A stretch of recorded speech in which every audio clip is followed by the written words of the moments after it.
বন্ধুরা সবাই কেমন আছো? বন্ধুরা আজকে তোমাদের আপন মায়ের সাথে রাতে কাজ করার অসাধারণ একটি সত্য ঘটনা বলবো। গল্পটি শেষ পর্যন্ত শুনলে তোমরা বাধ্য হবে হাতের কাজ করতে। না হলে সবাই আমাকে কাজ করে দিয়ে যাবে, আমি বাধা দেব না। যখন আমি কলেজে উঠলাম তখন আসা যাওয়ায় সবচেয়ে সুবিধা হলো মামার বাসা থেকে। যদিও আমি নিজের বাসা থেকেই আসা যাওয়া করছিলাম, তবে তা আর বেশি দিন হলো না।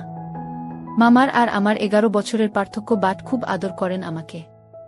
একটা বিশাল কোম্পানিতে জব করে, প্রচুর মাইনে পায়, কিন্তু চাকরি পাবার পর থেকে তার সাথে আমার খুব কমই দেখা হয়। সে অফিসে যায় আর ফিরে আসে, তা দেখা মোটামুটি কষ্ট। সকালে 7টার দিকে গাড়ি আসে আর রাতের 2-3টায় ফিরেন। আমার মামার বিয়ে হয়েছে আজ প্রায় 4 বছর। মামি আমার একটা পাঞ্জাবি বাঙালি মেয়ে। আমার একাদশ শ্রেণীর কথা, তাই তখন মামির বয়স 23-24 চলছে আর আমার 18। নাম তার হারলিন সিং। ওনার বাবা পাঞ্জাবি, মা বাঙালি। মামির একেবারে যে কোনো পাঞ্জাবি কুডির মতো দেখতে, একেবারে দারুণ মেয়ে বলা যায়। মামিকে আমার ভালো লাগে কারণ তিনি আমার কাছাকাছি বয়সী আর আমাদের বাসায় আসলে তার আমার সাথে সময় কাটানো চাই। কলেজে উঠার আগ পর্যন্ত আমার মামার বাসায় আমি তেমন একটা যেতাম না, তাই নিয়ে মামি প্রচুর রাগ করত। কিন্তু কাহিনী মোড় নিতে লাগলো কলেজে উঠার 2 মাসের মধ্যেই নিজের বাসা থেকে কলেজ, আর কলেজ থেকে বাসায় ফিরে আসলে আমার কথা বলারও অবস্থা থাকে না। সমস্যা হলো 13 কিলোমিটারের রোড যেটা ধরে আমাকে কলেজে যেতে হয়, তার অবস্থা ভগবানের কৃপায় চাঁদ দেখতে যেমন তেমন। তাই বাধ্যগত হয়ে শনিবার রবিবার ছুটিতে নিজের বাসায় আসি, বাকি 5 দিন মামির কাছেই থাকি। একমাত্র বোনের একমাত্র ছেলে বলে মামা খুব খুশি, কিন্তু মামির কথা বলতে পারছিলাম না, কারণ তারা একা থাকে 2 জন। তাদের জন্য বাসা মানেই ফ্রি স্পেস। আমি গেলে হয়তো তারা সেই কমফোর্ট জোনটা হারিয়ে ফেলবে। আমি ভাবছিলাম তিনি অখুশি হবে, তবে ব্যাপারটা একটু আলাদা। মামি শুধু দেখতেই সুন্দর না, তার মনটা খুব ভালো। 2-3 সপ্তাহের মধ্যেই আমাদের মধ্যে মোটামুটি ফ্রেন্ডের মতো অবস্থা হয়ে উঠল। তার সবচেয়ে বড় কারণ, তাকে সপ্তাহে 5 দিনই একা থাকতে হয়। বলতে ভুলেই গেছি, মামি তখন 5 মাসের গর্ভবতী। তাই মামিও একা বাসায় আমাকে পেয়ে ভালোই মেতে উঠেছে। আমাদের মধ্যে আরও একটা ক্লোজ সম্পর্ক আসে ননভেজ খাওয়ার কারণে। আমাদের পরিবার শাকাহারী, মানে আমাদের মাংস খাওয়া নিষেধ। কিন্তু কলেজে উঠার পরেই বুঝতে পারলাম এটা তো মহা ভুল। Chicken shawarma, grill, roasted mutton, জালালা কাবাব, মাটন বিরিয়ানি, ফ্রেন্ডরা যে এমন নেশা লাগানো, এটা নিয়ে কি বলবো। একদিন বন্ধুদের সঙ্গে জমিয়ে মাটন শর্মা খেয়েছিলাম। বাসায় ফিরে আসার পর মামি দরজা খুলে দিল। মামির পেট এখন ফুলে গেছে। মামিকে কেমন আছো জিজ্ঞেস করে জুতো খুলে রেখে নিজের ঘরের দিকে যাব, তখন মামি বলল, এদিকে আসতো দিহান, আমিস কিছু বলবা মামি। মামি আমার হাতটা ধরে গন্ধ নিল। আমি বুঝে গেছি এক বিশাল ঝড় আসতে চলেছে। মামিত কোথায় থেকে আসছো? আমিস কেন? মামি কলেজ থেকে ফিরছি। মামিক আসার পথে ভুল করে কোনো কিছু খেয়েছ? আমিস মাথা নাড়ালাম না ওরে। মামি আমার হাতটা আবার নাকের উপর ঘুরিয়ে নিল। মামিক কয়লাতে পোড়া মাটন খুব মজা হয়েছে খেতে, তাই না? আমি খাইনিতে মামি। মামিক তাহলে কোনো মেয়েকে খাইয়ে দিয়েছা? গার্লফ্রেন্ড নিশ্চয়ই। আমিস না না মামি, এমন কিছুই না। মামিক থাক বাবা, আমাকে না বললেও চলবে। তোমার সাথে কথা বলে লাভ নেই হু। আমি একটু দেখি জিজ্ঞেস করে দিদি কিছু জানে কিনা। আমিস বলিও না প্লিজ মামি, ভুলে খেয়ে ফেলেছি, আর খাবো না। আম্মু জানলে আমার সাথে কথা বলবে না। মামিক খুব মজা হয়েছে খেতে। আমিস না না, আমি শুধু অল্প একটু খেয়েছি। মামি আমার কলারে লেগে থাকা ঝোলের দাগ ধরে বলল, তুমি তো শুধু লেবু খেয়েছা। শার্ট দাও, দাগ তুলতে হবে। আমি করে নিচ্ছি মামি। মামিস খুলে দাও। আমি মামিকে কলেজ ড্রেসটা খুলে দিলাম। মামি মুচকি হাসতে হাসতে ওয়াশিং মেশিনের দিকে চলে গেল। মামি কিছু বলল না আমাকে। সেদিন আর কিছু জানতে পারলাম না। আরও কয়েকদিন পর মামি হুট করে এসে বলল, দিহান একটা কাজ করবা, কিন্তু কাউকে বলা যাবে না। মামিক প্রচুর ইচ্ছে করছে ননভেজ খাওয়ার। মামিক এভাবে তাকাচ্ছ কেন? প্লিজ আমি মামাকে বলে দিই। মামিস প্লিজ। আমি ওদিন বলেছি তুমি খেয়েছ? তোমার ভাই খেতে চেয়েছে, আমি না তো। আমিস মিথ্যুক একটা। মামিক সত্যি সত্যি তোমার ভাই বলছে খাবে। প্লিজ লক্ষ্মী আমার। আমিস আমার ভাই তোমার পেটে। ও কথা বলেছে। মামি আমার হাত নিয়ে তার ফুলো পেটের উপর রেখে বলল, তুমি নিজেই শুনে নাও। আমি হেসে উঠলাম। মামিস প্লিজ প্লিজ প্লিজ। রাজি হয়ে গেলাম। মামা এই বিকেলে তো অফিসেই, জীবনেও আসবে না এ সময়, তাই এক গাধা মাটন শর্মা আর চিকেন নাগেটস নিয়ে এলাম।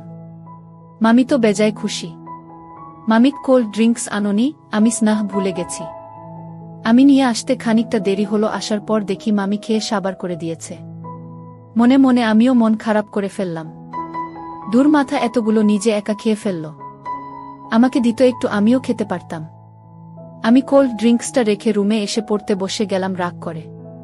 মামি দেখি একটা দুষ্ট মুখে পিছনে হাত লুকিয়ে আমার সামনে এসে দাঁড়ালো। মামিস রুমে চলে এলো কেন? আমিস এমনি ভালো লাগছে না। মামিস ও আচ্ছা, রাগ করছো? আমিস না। মামিস নাক ফুলছে তোমার। একটা হাসি দিয়ে প্লেট ভর্তি ননভেজ নিয়ে বসল। মামিক খাবা? আমি হুম। মামিক বলে দেব দিদিকে? আমিও মামাকে বলে দিব। মামিক বলবা তুমি এনে দিয়েছ আর তোমার মামা আমার উপর রাগও করবে না। আমি আগে শাকাহারী ছিলাম না। মামি আমাকে দেখিয়ে দেখিয়ে মজা করতে লাগল। এদিকে লোভে আমার মুখ দিয়ে লালা বেরিয়ে গেল। মামি হেসে উঠল। এই নাও হা করো বলে আমার মুখের উপর থেকে 2-3 বার ঘুরিয়ে নিয়ে গেল। শেষবার যখন মামি মুখের উপর নাড়াচাড়া করছে, 2 আঙ্গুলে একটা মাটন নিয়ে আমি হুট করে কামড় দিয়ে ধরলাম। আর এই দুষ্টুমিতেই মামির আঙ্গুলে কামড় লেগে গেল। মামি গালে মাটনটা ছেড়ে দিয়ে হু করে হাতটা বের করে নিজের মুখে ঢুকিয়ে নিল। আমি তখন এই বিষয়টা খেয়াল করিনি, তবে পরে মনে পড়েছে মামি আমার লালায় ভর্তি আঙ্গুল খাচ্ছে। আমি তাড়াতাড়ি মাটনটা নিয়ে প্লেটে রেখে মামির কাছে এসে গেলাম। হাতটা ধরে সরি বলতে বলতে হাত বুলিয়ে দিতে লাগলাম। কামড় খেয়ে মামির চোখে পানি চলে এলো। টেনে আঙুল বের করে কোনমতে আঙ্গুলগুলোয় হাত বুলিয়ে দিচ্ছি, ফু দিচ্ছি। মামি রাগ করে বসে আছে। মামি আমার হাতটা সরিয়ে দিল। আমি মনে মনে একটু ভয় পেলাম। মামি চোখ মুছে হাতটাতে ফু দিয়ে ওই একই মাটনটা নিয়ে আবার আমার মুখে উপর এনে ধরল। এবার নড়াচড়া করছে না, চুপচাপ হয়ে আমার দিকে মাটনটা ধরে রেখেছে। আমিস সরি মামি। মামি খা করো। আমিস সরি মামি। মামি আমার গালটা ধরে নিজের চোখে চোখে রেখে মুখটাকে পাউটের মতো করে বলল, হা করো না হলে আমি কামড়ে দিব। আমি একটু নির্ভয় হলাম। মামির এই মিষ্টি কথায় হা করে দিলুম। মামি খাইয়ে দিতে গিয়ে আবার বলে উঠল, আবার কামড় দিও না কিন্তু। আমি হুম। মামিস চোখ বন্ধ করে স্বাদ নাও। আমি চোখ বন্ধ করলাম। মামি আমার গালের মধ্যে মাটনটা রেখে বলল, এবার মুখ বন্ধ করা। আমি বন্ধ করার সময় আমার মুখের মধ্যে মামির আঙ্গুল 3টে আবার অনুভব করলাম। আমার লালায় ভরা ঠোঁট দুটো মামির আঙ্গুলগুলোয় লেগে গেল। ইস, মামির আঙ্গুল দুটো কি নরম। মামিফ মজা আছে। আমি চোখ বুজে করলাম। আমার পর এবার মামি সেই আঙ্গুল দুটো দিয়েই নিজে একটা মাটন মুখে পুরে নিল। মামি শুধু নিজের মুখে মাটনটা রাখেনি, বরং সেই আঙ্গুল দুটো সহ চোখ বন্ধ করে একটা টান মেরে বলল, উফ কি জিনিস, না খেয়ে লতাপাতা খাচ্ছি। মামির চোখে এক অন্য লেভেলের খুশি। মামি আরেকটা মাটন নিয়ে খেতে যাচ্ছে, তখনই আমার দিকে চোখ গেল। মামি আবার আমাকে আরেকটা মাটন তুলে দিল মুখে। মামিক দুজন মিলে খাবো কিন্তু সিক্রেটলি। দিল? আমি হুম। তারপর থেকে শুরু হলো আমাদের লুকোচুরি ননভেজ খাওয়ার মিশন। আর সত্যি বলতে এই ননভেজ খাওয়ার কারণে মামির সাথে অনেক বেশি বন্ধুত্ব তৈরি হলো। মামি আমার জুটা মাংস কেড়ে নিয়েও খেয়ে ফেলে। এতে আমার তেমন একটা সমস্যা নাই, কিন্তু যাই বলো মামি একটা পাঞ্জাবি কুডি বলে কথা। মামির বাসায় 2 মাস হয়েছে থাকি। মামির সাথে এখন খুব জমে আমার। মামি আর আমার মাত্র 3 বছরের পার্থক্য হওয়ায় দুজনের চিন্তাধারাও সেম, তাই খুব মিশুক বলো। মামির প্রেগন্যান্সি এখন 7 মাসের উপরে। একই বাসায় থাকলে লক্ষ্য করা যায় যে মামির মিল্ক জমা শুরু হয়ে গেছে। একদিন হুট করে আমার কাছে এসে বলল, বাবু একটা কথা বলা খুব দরকার। আমিস বলো মামি। মামিক বলছি যে মামির মিল্ক প্রডিউসিং স্টার্ট হয়ে গেছে আজ 4 দিন। মামি একটু লজ্জা পেল বলতে, আবার ঠিক হয়ে গেল। আমি তখন মাথায় এলো যা তাই বলে দিলাম, ওকে মামি, ডোন্ট ওয়ারি, কালকে কলেজ থেকে বাসায় যাব, তুমি টেনশন নিও না। মামিক ওলে বাবালে, আমার কিউট লক্ষ্মী একটা। খুব স্মার্ট হচ্ছে মামির সামনে বুঝি। কে যেতে দিচ্ছে তোমাকে? আমিখ যাব না। মামিখ চলে গেলে আমি একা হয়ে যাব। আমিস তাই বুঝি? মামিস তাই বলছি, তুমি তো দেখছই মামির মিল্ক প্রডিউসিং শুরু হয়েছে, তাই বারবার কাপড় ভিজে যাচ্ছে। কিন্তু মামির ওড়না পরতে বিরক্ত লাগছে, তাই বলছি ওড়না পরব না। তুমি কমফোর্টেবল তো? না হলে ওড়না পরব। আমি কেন আনকমফোর্টেবল হব? মামি শুধু জিজ্ঞেস করলাম আর কি। হলে বলে দিও মামনি ওড়না পরব। ঠিক আছে মামনি না মামি। মামিক ওহ বলতে ভুলে গেছি, তুমি আমাকে মামনি থাকবে। তোমার ছোট্ট ভাই যখন আসবে তখন চাইলে আবার মামি থাকবা। মামা শুনলে হাসতে হাসতে মরবে। মামার সাথে তোমার দেখা হয়? তুমি তো ঘুমিয়ে পড়ো মামনিকে একা রেখে। তুমি ঘুমাও না? কিন্তু তোমার মামা আসলে কাঁচা ঘুম থেকে উঠতে কষ্ট হয়, তাই মাঝে মাঝে ঘুমাই না, একা একা শুয়ে থাকি। তাহলে আমাকে বলনি কেন? আমি তোমাকে কোম্পানি দিতাম। কলেজ তো সেই 11টায়। আমি কি দরজা বন্ধ করে ঘুমাই? আশা করে থাকি তুমি এসে গল্প করবে। তুমি দেখো না শরীর খেয়াল করিনি। কালকে থেকে না আজকে থেকে আমি বসে বসে গল্প করব।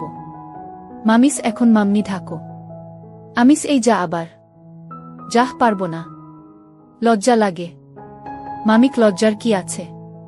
মামি নামটা ও তো মামনি নামের কাছাকাছি। ওকে বাবা পরে বলবো। মামি আমার পিছনে এসে গলা ধরে বলল, একটা আবদার করলাম তাও রাখবা না? মামির এত আদর পাইনি কখনো। যে পাগল হয়ে যাব পিছন থেকে যেভাবে ধরেছে। আহা রাখবো না কখন বললাম? পরে ঢাকবো। বুঝি তো আমি তো মামি, তাই সমস্যা হচ্ছে ঢাকতে। এখন যদি গার্লফ্রেন্ড হতাম তুমি আমাকে মামনি আম্মু বাবুনি কিউটি সব ঢাকতে। তুমিও না কি যে বলা। মামি গলাটাকে আরো জোরে গালে নাক ঘষে বলল, প্লিজ মামনি ঢাকো প্লিজ। খুব ইচ্ছে করছে মামনি শুনতে। পরে ঢাকি। মামি আমার গালে কামড় দিয়ে বলল, প্লিজ মামনি ঢাকো, না হলে গালটা কামড়ে খেয়ে শেষ করে দিব। গার্লফ্রেন্ডের জন্য কিছু রাখবো না। এখন না মামি হামি দিয়ে বলল, একটু ঢাক দাও মামনিকে। দাও না এমন করছো কেন? ওকে মামনি। মামি খুশি হয়ে আরো হামি দিল। একটা নয়, দুটো নয়, তিনটা দিল। Thank you my baby. এরপর থেকে মামি আমার কাছে কামড় দিবে আর বলবে মামনি থাকতে। আর রাতে দুজন মামা আসা পর্যন্ত একসাথে থাকি, হয়তো আমার রুমে, না হলে মামির রুমে। প্রেগন্যান্ট এর 8 মাসের কাছেই মামির অবস্থা খারাপ হয়ে উঠল। সাইজ বেড়ে গেছে। মামি অসহ্য হয়ে উঠল, কারণ তার বুকটা বারবার ভিজে যাচ্ছে। আবার একদিন গালগল্পের মধ্যে মামি 2বার ড্রেস চেঞ্জ করল, তবুও ভিজে গেল বুকটা। আমিও তার কাছে বসে বসে গল্প করছি। অসহ্য লাগছে দিহান। একে তো সারাক্ষণ কাপড় নষ্ট হচ্ছে, তার উপরে আজকাল ব্যথা করছে মিল্ক জমে জমে। কালকে ডাক্তার দেখাতে গেলাম, ও কিছু উপায় দিল না। তুমি কি ভিতরে ঢুকো আমার সাথে? একা একা ডাক্তারের থেকে কি পরামর্শ নিব? ডাক্তার তোমাকে চেক করে না? আমি থাকলে কি ভাববে? বুঝেছি। কালকে ওভারসাপ্লাইটা বন্ধ করতে ওষুধ দিতে বললাম, কিন্তু বলল যে এতে সমস্যা হতে পারে। বলল নিজে নিজে বের করতে। কালকে আর আজকে নিজে নিজে করেছি, কিন্তু এখন ওগুলো ধরলেও ব্যথা লাগছে। দাঁড়াও, তাহলে একটা বাবু খুঁজে দিব, তাকে খাওয়াতে পারবে। মামনিও তাই ভাবছি। একটা বাবুকে খাওয়াতে হবে। কিন্তু নিজের বাবু তোমাকে দেবে কে? আমার একটা বাবু আছে, সে খাবে। কিন্তু ও তো এখনো তোমার পেটে। আমি এই বাবুর কথা বলছি। মামির আঙ্গুল আমার দিক করা। দূর পাগল। ব্যথা লাগছে আর তুমি হাসছো। আমি কিভাবে খাবো? আমি তো ছোট না, তোমার থেকে অল্প একটু ছোট। বোকা সাজো তুমি আমার সামনে। মামনির কষ্ট হচ্ছে তাও। নেকা। আহা আমি বড় না। তুমি বড় হলে কি হয়েছে? আদর করি, প্রচুর ভালোবাসি, তাই বললাম। অন্য কাউকে বলেছি সো সুইট অফ ইউ মামি। কিন্তু তুমি কি বলছো জানো? প্লিজ লক্ষ্মী আব্বু আমার। মামনির ব্যথা করছে, তুমি তো দেখতেই পাচ্ছ। কিন্তু তোমাকে কিন্তু বিন্তু খুঁজতে হবে না। মামনিকে সবসময় তুমি হেল্প করো, এবারও করবা। এত লজ্জা পাচ্ছ কেন? আমি জানি না। তুমি আমার লক্ষ্মী আব্বু, তুমি ছাড়া আর কাউকে আমি দেখতেও দিব না, আবার খাওয়াবো তাকে। তুমি 3 বছর বয়সে থাকতে আমাকে জন্ম দিয়েছা। আব্বু থাকছ। আহা আদর বুঝো না। আদর করে ঢাকি, খাওয়াবো, তাই আব্বু ঢাকলাম। একটা কথা জানো, খুব মিষ্টি কিন্তু মামনির মিল্ক। দূর, আমাকে বাথরুমে যেতে হবে এবার। মামি হেসে উঠল, বলল, ওটা ওটার জায়গায় পড়ে থাক। মামনি কিছু মনে করবা না। তোমার খারাপ লাগছে না? প্রতিদিন সকালে তুমি তো ঘুমে থাকো, কিন্তু তোমার জিনিসটা দাঁড়িয়ে থাকে। আমি তো রোজ মালসি দিয়ে ঢেকে দিই। এ আর নতুন কি? এখন তুমিই বলো, তুমি মামনিকে কষ্ট করতে দিবা নাকি হেল্প করবা? আমিস তুমি মামাকে বা আম্মু বলবা নাকি? মামিখ আমাদের মধ্যে মামা আম্মুকে আনছো বুদ্ধু। আমি রাজি হয়ে গেলাম। মামনি আমাকে সাথে সাথে বিছানায় নিয়ে গেল। মামিক চোখ বন্ধ করা। আমি চোখ বন্ধ করে আবার অনুমতি পেয়ে চোখ খুললাম। ঝুলে গেছে ভরে। আমিস মামনি এগুলো এমন দেখতে কেন? মামিখ অসুন্দর দেখতে, তাই না? আমিস না না, তা আমি কখন বললাম? বলছিলাম যে মামিস গর্ভবতীদের এমন হয়ে যায়, পরে আগের মতো সুন্দর হয়ে যাবে। তাছাড়া ভরা, তাই এমন লাগছে। মামির কাছে ছবি আছে, পরে দেখাবো। তোমার খুব পছন্দ হবে। আমিখ সরি মামনি। মামিখ ইটস ওকে। একটু খেয়ে নাও। এবার না খেলে কিন্তু গড়িয়ে পড়বে। পরে মাম্মি সময় দিব, তখন দেখো মন ভরে। আমি এগিয়ে গেলাম। মামি আমার মুখের উপর তুলে দিল। আমি কয়েকটা টান দিয়ে 2 ঢোকের মতো গিললাম। মামিক কেমন খেতে? আমিস খুব মজা মামনি। মামি আমার মুখ থেকে বের করে নিল আর বলল, তুমি তো খাবানা বলেছ। থাক, খেতে হবে না। আমি সেটা ধরে মুখে নিয়ে একটানে কতগুলো খেয়ে বললাম, জানো না খেতে সময় বাবুদের জ্বালাতে নেই। আমি কিন্তু কাঁদব। মামি হেসে উঠল, ওকে ছোট্ট বাবু, খাও, খুব খাও। আমি আস্তে আস্তে খেতে লাগলাম আর মামি আমাকে বাহুতে মাথা রাখতে দিল। অন্য হাতে মাথায় হাত বুলিয়ে দিতে দিতে খাওয়াতে লাগল। 4-5 মিনিটে মামির একটা খালি করে দিলাম। মামিক ভালো ছেলে, এবার ওটাও খালি করে দাও। আমি অন্য পাশে এসে ওটাও খেতে লাগলাম। কি জানি ইচ্ছে করে একটা হালকা পাতলা কামড় বসিয়ে মামির চোখের দিকে তাকালাম। মামি চোখ ছোট ছোট করে মুখটাকে একটু কেমন জানি করে তাকিয়ে আছে। প্রায় 2 সেকেন্ড পর আমাকে ধীরে বলে উঠল, আও। আরো 2 সেকেন্ড পর, দুষ্ট বাবু। আমি সব খেয়ে শেষ করলাম। মামিক, উফ, ছোট্টদের থেকেও দুষ্ট তুমি। তবে হালকা লাগছে। বুকটা একদম খালি করে দিলে লক্ষ্মীটি আমার। মামিক, এবার কি করবা করা। আমিস, তোমার খারাপ লাগবে না আমি ওগুলো নিয়ে দুষ্টুমি করলে? আমিস মামনি, বাথরুমে যাব। মামিক, আহা, চুপচাপ শুয়ে খেলা করো। শুধু খালি বাজে ধান্দা তোমার। আমিস, আচ্ছা একটা কথা জিজ্ঞেস করি? মামি, হুম। আমিস, তুমি মামাকেও খেতে দাও? মামিক, এগুলো তো তারই। আমিস, তখন কি করবা যখন আমি কলেজে যাব বা বাসায় যাব? মামিক, তখন নিজে খাবো। কি আর করা। আমিস, তুমি খেতে পারো? মামি খেয়ে আমাকে দেখালো। আমি হেসে উঠলুম। আমি এখন গিয়ে বুঝতে পারলাম মাম্নি চাইলে নিজেই খেতে পারে, কিন্তু তাও আমাকেই খাওয়াচ্ছে। মামির সিজারের মাধ্যমে বেবি হলো। দুজনই খুব সুস্থ। মামা মামি ওর নাম রাখল রিহান। আমি দিহান আর ও রিহান। 1 মাসের মতো আমি নিজের বাসায় ফিরে আসি, তখন মামির বৌদি আর মা মামির সাথে থাকবেন। আমাকে ফোন করে ফিরে আসতে বলল তাড়াতাড়ি। 8-10 দিন পর বৌদি আর মা চলে গেল। আমি বসে বসে আড্ডা দিচ্ছি, মামি আমাকে দাঁড়াতে বলল। আমি দাঁড়ালাম। মামি দাঁড়িয়ে কাছে টেনে ধরল আমাকে। আমিও কাছে টেনে ধরলাম। মামিক, সেই কবে থেকে তোমাকে কাছে টেনে ধরতে ইচ্ছে করছে? আমি আজ প্রথম মামিকে হামি দিলাম। মামি প্রথমে একটু মুখ তুলে অবাক চোখে তাকালো, আবার একটুতেই খুশি মুখ করে আমাকে হামি দিল। মামিক 6 মাস লাগলো একটা দিতে। ভিতু, মামি গলায় হাতগুলো টান টান ধরে করে বলল, খাবা? আমিস, এখনো খেতে দিবা? মামি, হুম। আমিস, রিহানের কম পড়বে না? মামিক, নাহ, পড়বে না। আমার 2টো বাবু আছে, 2টো বাবু খেতে পারবে। তুমি তো জানোই মামনি তোমার জন্যও রাখি। আমিস, ইস মামনি, তুমি আমাকে সবসময় জ্বালাতে এসব বলো তাই না? টপটা খুলে নাও। আমিস, মামি। মামিস, জ্বালাবো না বাবা, শুধু খেতে দিবা। আমিস, কি খেতে দিবা? মামিস, ইস কি ফাজিল, বুঝি না মামনি কি খেতে চাও। আমিস, কি খেতে চাই? আমিস, এগুলো এত কিউট কেন? মামিস, কিউট জিনিস কিউট হবে না তো কি হবে? মামি হেসে উঠে খেতে দিয়ে বলল, মজা করছা? চলবে। আমিস, চলবে। মামিখ, আজেবাজে চিন্তা করলে কান কেটে দিব, দুষ্টু ছেলে আমার। আমিস, উফ, বাথরুম থেকে আসি। মামি আমার চোখে বড় বড় চোখ করে বলল, মামনিকে কল্পনা করে হাতের কাজ করবা? আমিস, কি যে বলো মামনি। না মামিস, তাহলে মামনির কাছে থাকলে শুধু বাথরুমে যেতে চাও কেন? এরকম করলে জীবনেও আদর করব না। শুধু শুধু কতগুলো বাবুকে টয়লেটে ফ্লাশ করে দিবা। আমি হেসে উঠলাম। মামিস, ইস কি ফাজি ছেলেরে বাবা, সব বুঝে ফেলে। মামি, কলেজ কেমন চলে? আমিস, ভালোই। মামিক গার্লফ্রেন্ড খেতে দেয়? আমিস, গার্লফ্রেন্ড নাই। মামিক, এত ভারী সমস্যা। গার্লফ্রেন্ড বানাও। মামনি কি সব দেব নাকি? কিছু কিছু জিনিস গার্লফ্রেন্ড দিবে। আমি ঠিকই বুঝতে পেরেছি মামি কিসের কথা বলছে। আমিস গার্লফ্রেন্ড আবার কি দেবে, মামিক খেতে দিবে। আমিস ও আচ্ছা, কিন্তু এখন হুট করে কোথায় পাই গার্লফ্রেন্ড বলতো? মামিক চেষ্টা করো দেখ। আমিস ঠিক আছে, কিন্তু হাতের কাছে তুমি আছো, তুমিই হয়ে যাও গার্লফ্রেন্ড। মামি এটাই শুনতে চায়, আমি জানি। শখ কত মামিকে গার্লফ্রেন্ড বানাবে। ভয় করে না আমিস, ওটা তো হবু গার্লফ্রেন্ড অলরেডি জানে। মামিস এই দুষ্ট ছেলে, মামনি বুঝি তোমার হবু গার্লফ্রেন্ড? আমি পার্মানেন্ট বানাতে চাই। হবা মামিস শখ কত? আমিস প্রপোজ করব।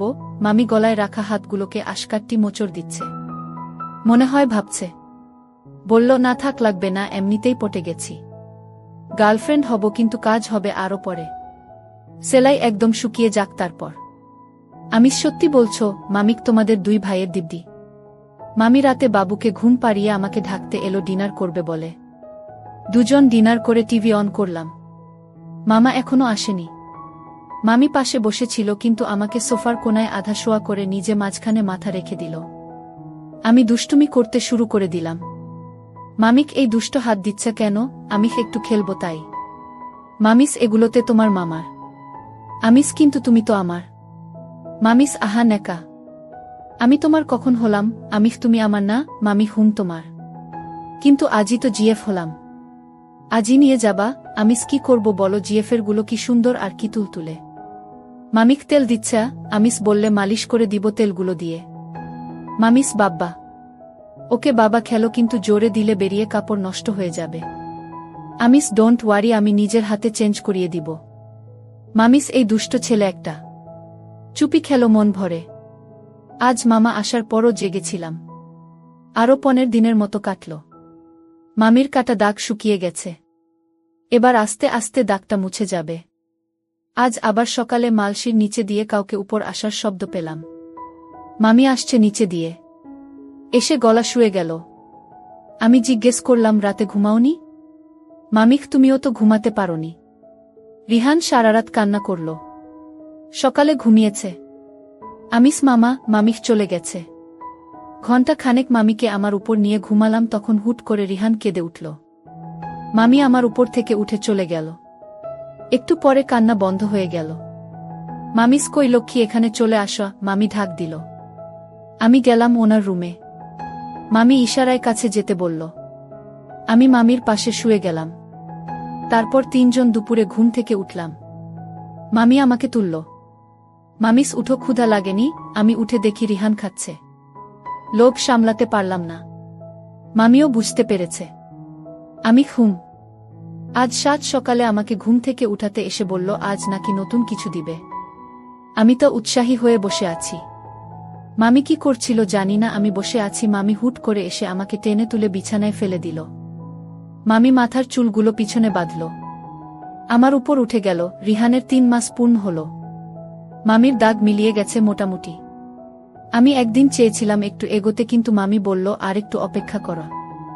আমি জানি অপেক্ষা করলে এ সুখ জান্নাত হবে। তাই মামনির কথা মান্য করলাম। আজ সকাল থেকে মামি খুব সেজেগুজে আছে। হুট করে মিনি স্কার্ট একটা আর সারা টপ পরেছে। আমি ওকে বাসায় এমন দেখি না। বাবুকে ঘুম পাড়িয়ে আমার কাছে এলো। হাত ধরে বলল আজ সব হিসাব বুঝিয়ে দিব।